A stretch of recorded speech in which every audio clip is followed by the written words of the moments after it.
Olá, na nossa sala de visita hoje estamos recebendo o reverendo Paulo Damião. Ele é pastor jubilado da Igreja Presbiteriana Independente do Brasil e professor de teologia na Unicesumar, no Paraná. Bom dia, pastor. Explica pra gente qual é a ligação que o senhor tem com Botelhos.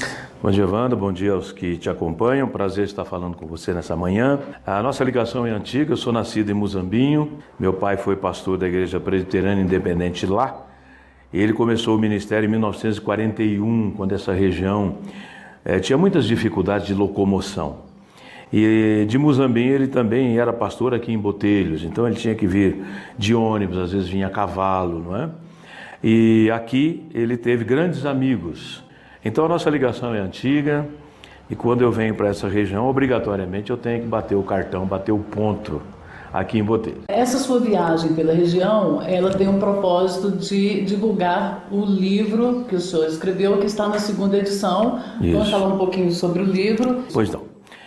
O livro tem como título A Ecologia e o Ministério da Reconciliação. Está baseado num texto do apóstolo Paulo, quando diz: Deus estava em Cristo reconciliando consigo o mundo e nos deu, quer dizer, deu à igreja, o ministério da reconciliação.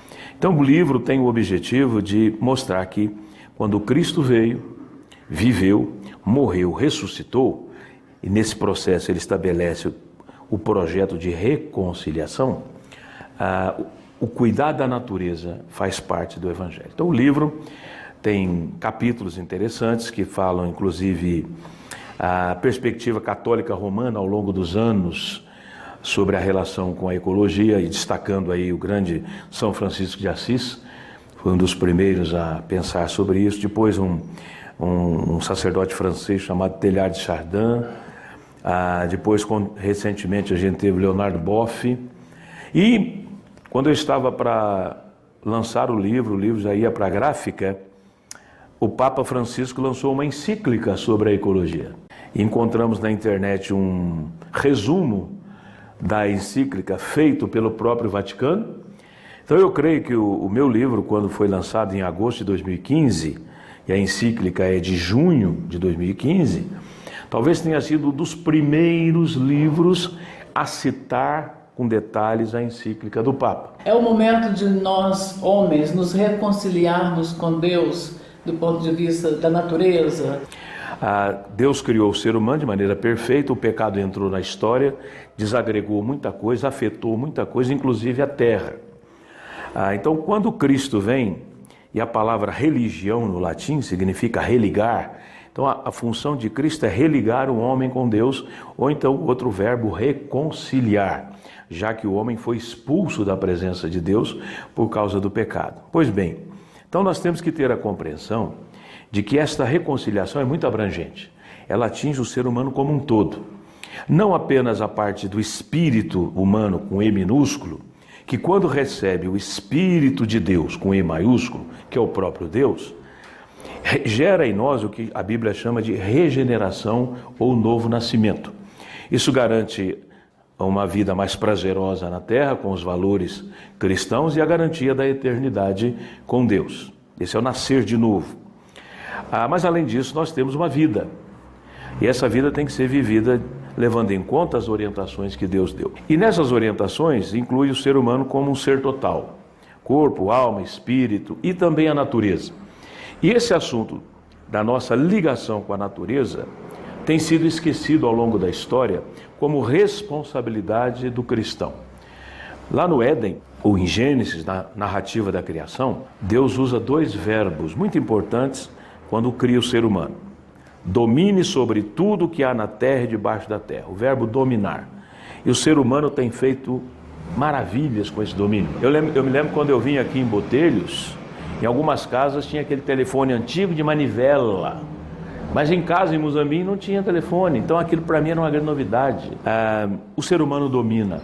Às vezes usa para o mal, mas está na liberdade do ser humano. Mas também usa para o bem. O segundo verbo que Deus estabeleceu é cuidar de todo esse jardim. Verbo este no hebraico que pode ser traduzido como manter o equilíbrio, que hoje é essa questão do meio ambiente, da ecologia. E este verbo nós não estamos fazendo bem. a gente está poluindo os rios, poluindo o ar, estragando com a natureza, derrubando o que não podia.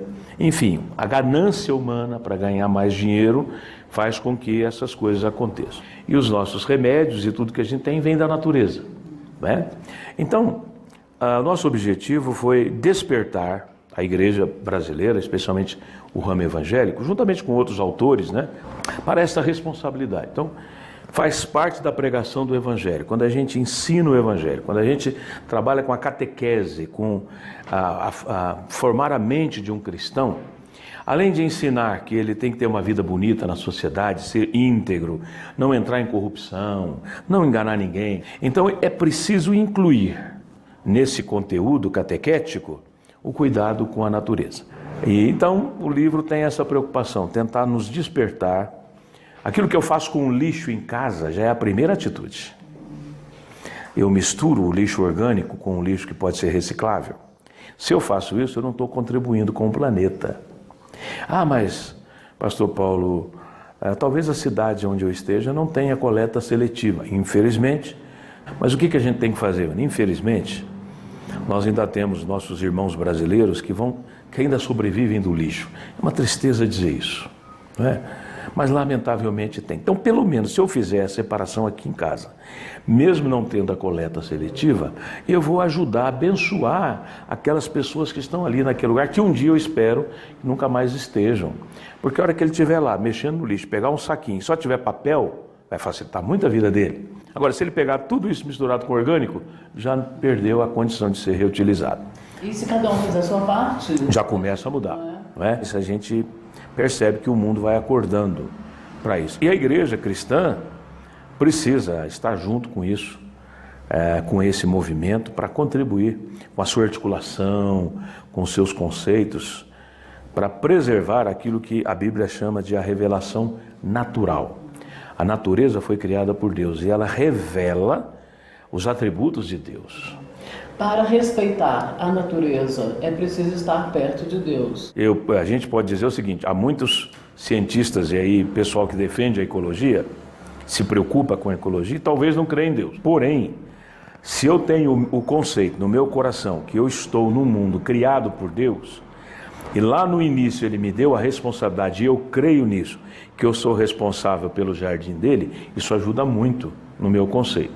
Então a gente pode ter as duas situações, mas a partir do momento que a gente sabe que são as ideias que governam as nossas vidas de maneira geral, se eu tenho esse conceito, os céus manifestam a glória de Deus e o firmamento anuncia as obras das suas mãos, palavras do poeta Davi no Salmo 19. Então, eu preciso manter esta revelação para que geração após geração possa ver a grandeza de Deus. Há uma frase que não é minha, a vida é um presente de Deus e o que nós fazemos com ela é um presente para Ele. Então, cuidar das águas, dos mananciais, manter a mata ciliar de maneira adequada para que o rio não sofra com nenhum assoreamento, né? E nós não tenhamos, por exemplo, aqui onde vocês estão, aqui nessa região do sul de Minas, aqui é um privilégio, menina. Aqui é um paraíso. Costumo dizer, olha, o clima é bom no sul de Minas, a água é muito boa, o povo é bom e a comida é maravilhosa. Por isso que a gente mantém, não é? Então, é realmente um paraíso. Não é um paraíso? Se não for cuidado... Agora, se não cuidar, nós corremos o risco de acontecer como tem acontecido em muita região do Nordeste, aquele solo duro, o rio que secou, lagoas enormes que desapareceram. Então é preciso muita responsabilidade dos governantes e responsabilidade do cidadão. Porque veja bem, em algumas cidades você tem enchentes. Aí a pessoa põe na rua o sofá da casa dela que ela não quer mais. Ou outra coisa. Aí a chuva vem, a enxurrada leva o sofá ou alguma outra coisa, tampa o bueiro. Tampando o bueiro, a água volta, vai inundar a casa. Então aí a gente põe a culpa no prefeito? Não, eu tenho que saber que deve ter um lugar adequado para descartar essas coisas, né? Para agir com responsabilidade. Eu acho uma questão de conscientização do cidadão, do usuário da água, a falsa ideia de que eu pago pela água, eu posso usar o quanto eu quiser e desperdiçar o quanto eu quiser. Pois é, corremos o risco de um dia ficar sem esse excelente alimento, não é? Que Deus nos deu. A minha denominação, Presbiteriana Independente, fez há anos atrás em Poços de Caldas um grande congresso e trouxe um professor de uma escola de agricultura ali de Piracicaba, e ele veio dizendo o seguinte, que o aquecimento ele é imperceptível, porque às vezes é 1 grau por ano, meio grau por ano, a gente não vai percebendo.